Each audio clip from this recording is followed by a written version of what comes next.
The gospel is not meant to be just known, it's meant to be believed in. You need to believe in the gospel. The gospel you just know about cannot help you. It cannot take you to heaven, and it cannot start a relationship with you and God. But the gospel you believe in, the gospel that you believe in, can take you to heaven and can make you have a relationship with God.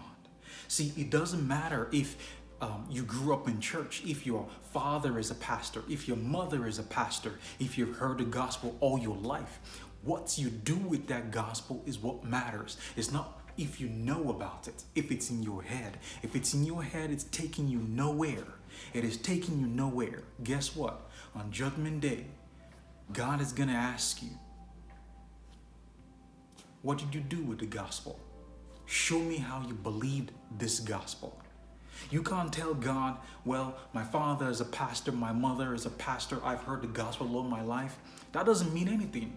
Show me that you believe the gospel. It's just like electricity, and God will be totally right and logical to ask that question. It's just like electricity.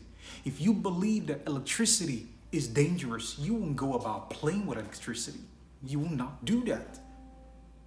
But if you don't believe it, then you go about playing electricity. But if you believe it, you will not do that. So it's not about knowing the gospel.